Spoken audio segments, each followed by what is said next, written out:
Hiver, conçu pour les gens pressés.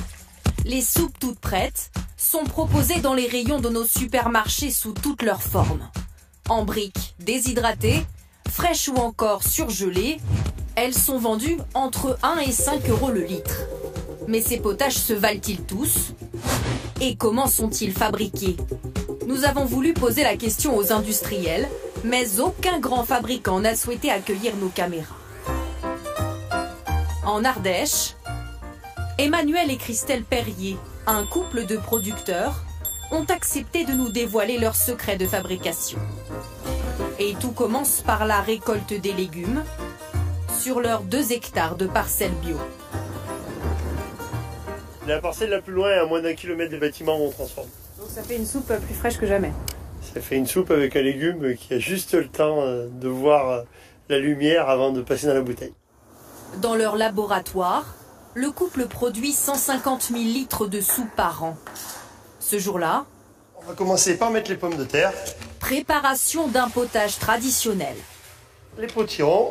Pour 300 litres, 155 kg de potirons, poireaux, carottes et pommes de terre. La recette d'une bonne soupe, c'est des légumes, de l'eau, du sel et puis des fois de l'huile d'olive. C'est faire une soupe comme à la maison. La différence, c'est qu'on la stérilise pour qu'elle soit stable. Après 30 minutes de cuisson, le potage est mixé, puis passé au tamis. Étape indispensable pour lui donner son aspect velouté. Alors c'est comment? Elle est parfaite, mais quand elle est fraîche comme ça, c'est extraordinaire. La fabrication de sa soupe faite maison lui revient à 2,10 € par bouteille. Dans la grande distribution, elle sera vendue près de 4 €, soit 2 fois plus cher qu'une soupe en brique par exemple. Et ce n'est pas la seule différence. Démonstration. La soupe du producteur ardéchois contient 55% de légumes, alors que ses potages en briques en comptent respectivement 40 et 36%. Pour cette soupe déshydratée, c'est même 5,3%. Donner plus de saveur et de texture avec moins de légumes, c'est possible grâce aux additifs. Des composants au nom mystérieux, maltodextrine ou encore extrait de levure. Un exhausteur de goût très répandu dans les soupes industrielles et à l'origine de nombreux effets secondaires selon cette experte. L'extrait de levure, en fait, c'est l'autre nom du glutamate.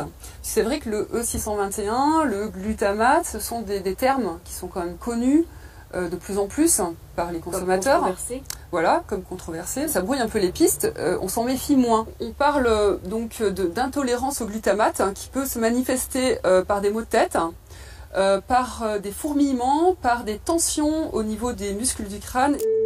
Problème, rien n'oblige les industriels à préciser les quantités présentes dans ces préparations.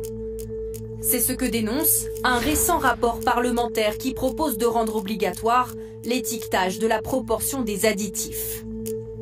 Les députés réclament aussi la diminution de sel dans ces produits transformés et la soupe industrielle est souvent un mauvais élève. Pour une portion de 300 ml, comptez jusqu'à 1,7 g de sel. C'est l'équivalent de 15 pincées. On ne se rend pas compte qu'on a autant de sel dans ce type d'ingrédients-là, puisqu'on va consommer des soupes en pensant se faire du bien, consommer des aliments sains, et malheureusement on se rend compte que oui, il y a du sel, mais il y a aussi tous les autres additifs qui sont cachés. Alors avant de faire votre choix, mieux vaut bien regarder la composition ou ressortir la bonne vieille recette de grand-mère.